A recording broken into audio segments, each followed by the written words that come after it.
You're tuned into Backstage Nonsense. This podcast is brought to you by Sunehri Yadein and Behki Baatein. Check out our upcoming show, A Cassette in My Walkman, on 6th May, 6:30 p.m. at Dorothy Winston Center. Hello and welcome to Backstage Nonsense. This is me, Rusbe.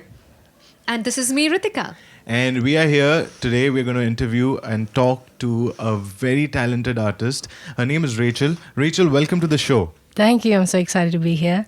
So, Rachel, just our initial conversation, we've heard that you are a singer, you play the guitar, drums, trombone, and what else do you do? So, there's so many things we want to uncover. Mm-hmm. Yeah. We want to start off with, how did this all begin? Like, where did you start from? How did you start? Okay. Well, it started when I was maybe 6 years old. We were at a family party and some uncles were playing the guitar and I wanted to be like them as well. So once they finished playing, I just started to hold the guitar. It was bigger than me as well because I was 6. And then the next day I was convincing my parents to take me to lessons. And so we went to Daryl Mendonça I was telling you about, and he was like the best guitar teacher ever. He's so passionate about it. And then I started to play guitar. And then I went to school, and they didn't have a trombone player, which is this here. So they asked me to play the trombone, so I started to learn that. In school itself? In school, when I was about 10. Wow. Yeah. I'm not that good, guys, even though I've been playing since I was 10. But and then when I was playing in all these bands, I saw people drumming, and I thought the drums looked really cool. So then I started going to Alex, who's also playing for our show. How old were you when that happened, when you took to drums? I was 12. Oh my goodness. So from 6 to 12, you picked up three instruments. Yeah. Wow. And then I just started playing for all these bands, and in school, all of my lunchtimes, I'd just be playing music. And then I just started picking up different instruments slowly. So that's Wow. So how many instruments can you play as of today? Maybe like 8. 8 instruments. 8. So you are a band in itself. Like if you have to get a song recorded, you can just play all the instruments. Yeah. Wow. Which are the other instruments you play? Now I'm hoping I guess 8 correctly because it's going to be awkward if I list them and it's a different number. But so guitar, bass, trombone, drums, piano, didgeridoo, harmonica, and there's one other that I've forgotten, but yeah. I have not even heard of a lot of instruments that you mentioned that you can play. So that's amazing. Yeah. Thank you. So what about singing? When did you start singing? I started singing the same time I started playing guitar. Mm-hmm. So Daryl, my guitar teacher, he would ask me to sing as well. And started around that time as well. Wow, that's so interesting. I mean, I started learning singing when I was a kid, but I never ever thought of, venturing into other stuff. So it's very inspiring for me, really, and I'm sure for our audiences as well, 100%, isn't it? Yeah, because at 6, I think all I knew was to go out and play, or I don't know. Yeah. But that's such an inspiring story. Thank you. So, usually they say that, like, I tried learning the guitar myself. Yeah. And what our expectation is, because when we see someone playing, we're like, okay, I want to go and I want to go like that. Yeah. But it's not that, we first start with like literally hand movements, finger movements, and then go slow. Yeah. At 6, how did you have the patience to actually go through that whole process? So I used to hate practicing and I didn't have the passion for it.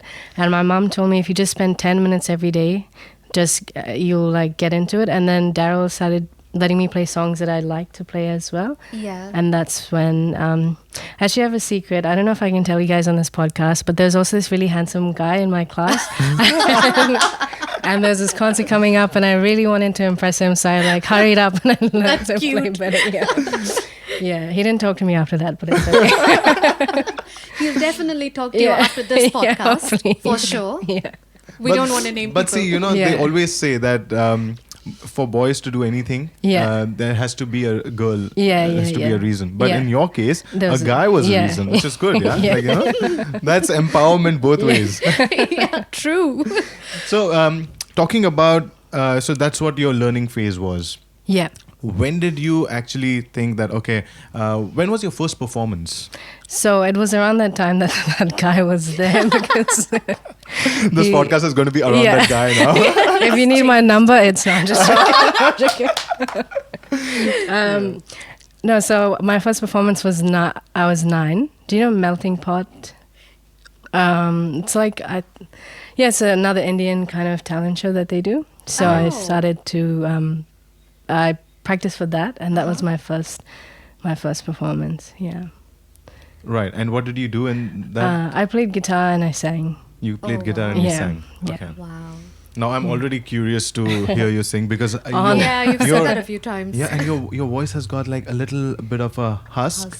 Yeah. Which is I'm really curious to listen to you now. But we'll get to that. We'll get to that for sure. Hang in there till the end of the episode. We'll get you to sing. So you started off with performing for an Indian talent show. Yeah. First time. Yeah. And then from there on, how did it progress? So where did you land up next? So I did start doing school talent shows as well. And then after that, every year I would do the Melting Pot. And then I think when I was in high school, I formed a band. And then we played... we also played for Melting Pot, but then other people were there and they saw us and they asked us to play for their events. Wow. And then when I was in year 13 in high school, we formed a rock band and we played for Smoke Free Rock Quest, if you've heard about that. So it's like a New Zealand competition for rock bands. And then when I went to uni, my friend, who's also friends with Shika, her name is Natasha Fonseca, we formed just a duo, just the two of us. Yeah. And we used to play for Indian events and things. And I was telling you before, our band was called Bindas Bakris. And that was about the time that Kolaveri came out, so we used to play, that used to be a standard song that we used to play in every event. And then after that, I started writing my own music. And last year, I had a short band as well to play for the Nepalese festival.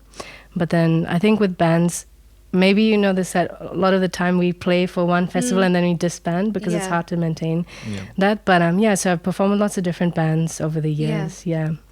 I just picked up another talent. Yeah. She writes her own music. Yeah.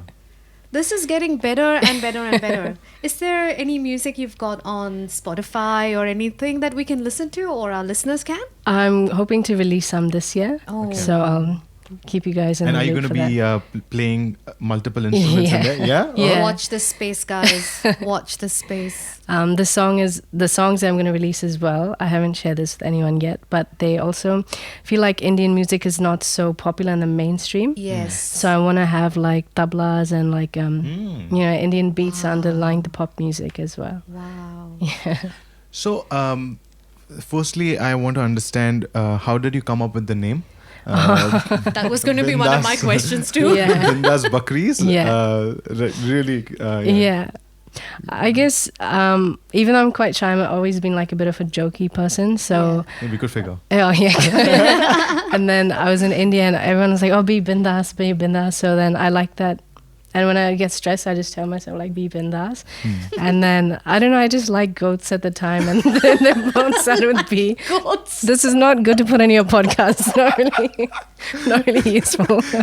Do you mean you like goats? Like you like goat curry? No, like that. Oh my god. Just goats in general. Okay. Yeah. Yeah, I just like the animal. I love animals, so Okay. yeah. I'll not comment anything further. Let's not take this conversation any further. Yeah. So that's a Bindas Bakris. Yeah. Nice. Yeah. So over here, when you did your performances, the Kiwi audience, did they ask you what the band name means? Oh, we just didn't say the name. We just came and started singing. Yeah. Right. So talking about your experience in performing, so because you are an Indian, you've got an Indian background, but then growing up in New Zealand. Yeah. Firstly, I would like to know that experience on how easy or difficult was it for you to fit in? Right. I know it's a very deep question. Yeah. But some experiences that you would want to share and might be helpful for a lot of our ethnic listeners as well. Yeah, fit in, like, what do you mean fit in? What I mean is, because, it's not something that as close to me because I literally have been brought up in India and I've been here for last 10 years. So I exactly know that I'm Indian. Yeah. And then I understand English music a little bit. Okay. I enjoy it a little bit. But for you, like for people who have grown up here, even Ritika, for you, that instance, you've grown up listening to English and Hindi alongside. Yeah. And then when you decide to play, now I don't know how that works, but basically, learning Indian music and then playing for an English, that kind of fitting in. Yeah, I guess I came here when I was 4, so I've grown up playing like Western music as well. Yep. But I still like, I was telling you before, I like Punjabi music. Yeah. And I like to get in touch with the Indian roots as well. But I guess unfortunately for me, because I've grown up here, I've played more Western type of music, and I have to get in touch with the Indian roots as well. Yeah. Right. So Yeah. for you, it's almost the other other way around. Other way. Yeah, So, yeah. do you play for any Bollywood concerts at all? No, this will be my first one. Oh, Yeah. nice. And how are you feeling about that? Which is your first one? This one. Thank you. Oh, right. Okay. So, This one. This one is What is basically this one? the reason I asked that question is because so Suneri Yade is going to be your first Yeah, one. yeah, Okay. yeah. Wow. Cassette in my Cassette in my Walkman. Yeah. Yeah. Plugging it in. Yeah. So you can come listen to her play. So it's going to be your first experience performing for an Indian Yes. thing. Yes. So basically now the question is going the other way. So Yeah. how did you find it difficult to fit into the Indian scene after being playing for the English scene for such a long time? Is it easy for you to get into the Indian music and Indian beats and rhythms? I don't understand music that much, but Yeah, I think Indian music is really so whenever I hear it, I kind of feel like home. Like even if I think it is really easy. It's, I don't know how to describe it. Like the beats, like the drum beats and everything is so beautiful. So yeah, and even if I don't understand the language, if I really like the song, like Kolaveri, I translate it to Tamil. There's this website called Samosapedia, and it translates. It translates terms and stuff. Okay. Right. Yeah. So I don't know if that answers your question, but if I really like the music, then I'll listen to it and I'll try to understand the language, understand the beats and everything. But also music is so universal. Sometimes even if you don't understand the language, you understand the mood of the song, what they're trying to convey as well. music has its own language. Yeah, right? universal language, yeah. Yeah. Yeah. Nice. Yeah. I'm keen to know, how many concerts have you done so far, or shows, Yeah. bands? I couldn't answer that. I've lost count. It's been a couple each year. It's a good Wow. problem to have. Yeah. If you can't count, that means Yeah. it's a lot. Yeah. And do you have any fun experiences you could share with us?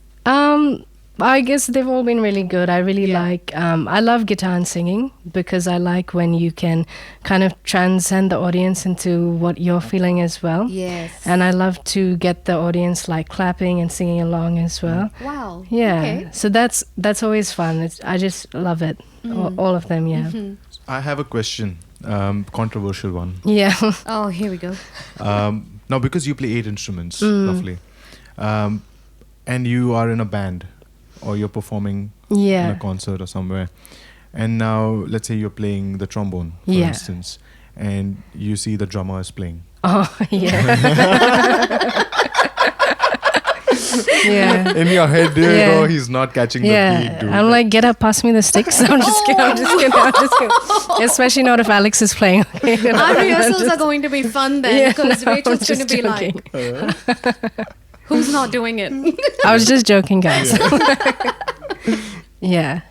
No, I because I think, have you heard of that saying, like, jack of all trades, master of none? Yes. Right. So I don't feel like I'm very, very good at one particular instrument, more like an all-rounder. So I always admire and look up to musicians. Like, I think Ravi's playing. Yes. Yeah, and I could never play guitar like that. And I always look at him because he's a family friend. Every family party, I Right. always look at that. Okay. Yeah.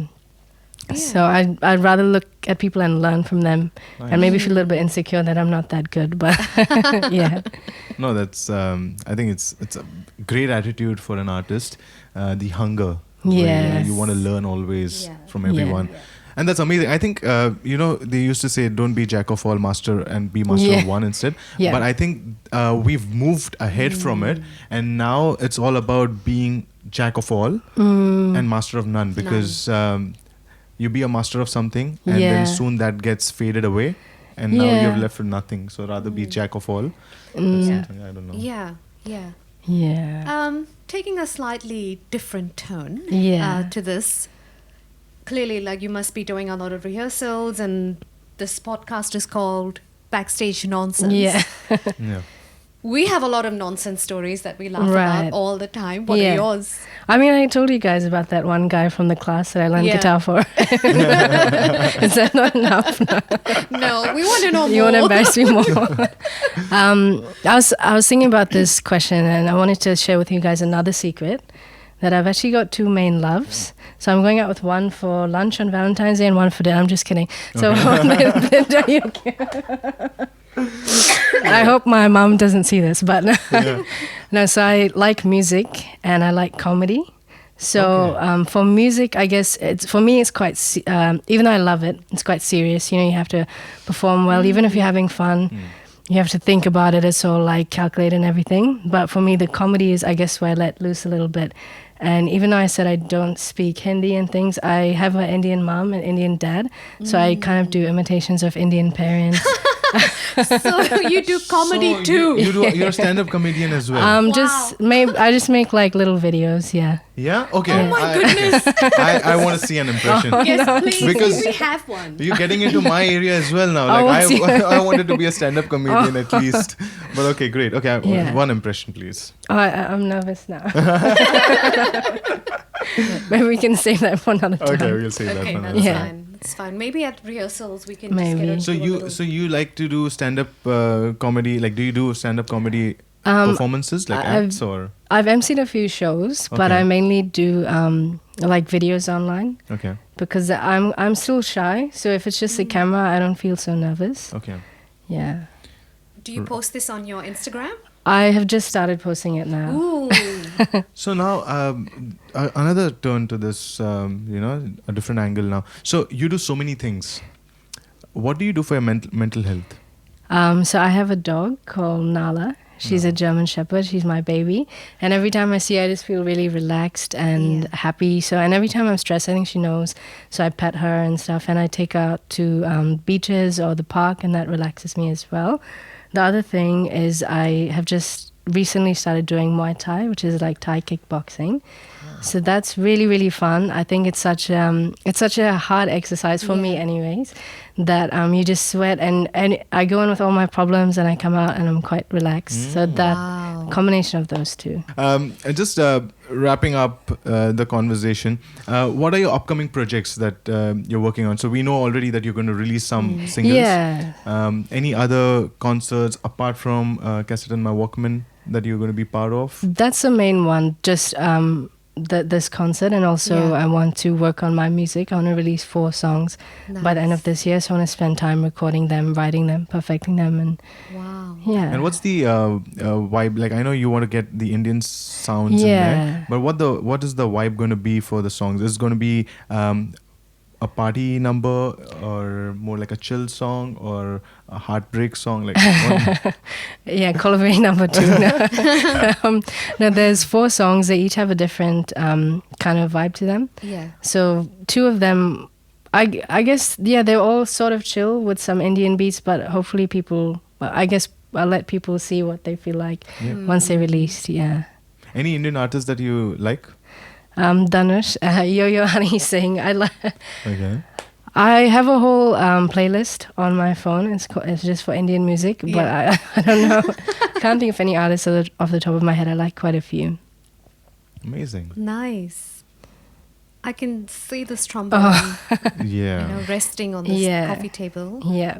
Can I request you to play us a little piece? Yes. So just to clarify, the trombone is a backing instrument. So it really sounds kind of comical on its own. But see, it suits you, like, because you also do stand-up, right? Yeah, that's true. We would That's just put it true. like you're doing... No, but jokes apart. You've spoken about this backing instrument. So basically my question to you, before you get to the trombone, what instrument is your favorite instrument to play? Guitar for sure. Because you get to like get the highlight kind of a thing. I guess it's probably the one I'd say I was best at, and I don't have to think about playing it. I can just feel the song when I'm singing, and you can connect with the audience as well. So I love all my instruments, but guitar, yeah. Guitar's your favorite. Yeah. Nice. And have you ever thought of getting your instruments into your stand-up stuff? No, I haven't thought about that yet. That's a good idea. Thank you. Yeah. We give ideas too. Yeah. Awesome. Okay, over to you, All right. Rachel. Okay, so I'm gonna play this. Yeah. It sounds really funny, but this can be a comedy podcast as well. Yeah, sure. So I'm just wondering how to. I hope I don't hit any. Okay. You'll be fine. See, it sounds silly, right? It kind of does. That's awesome. No, but that's fine. Yeah.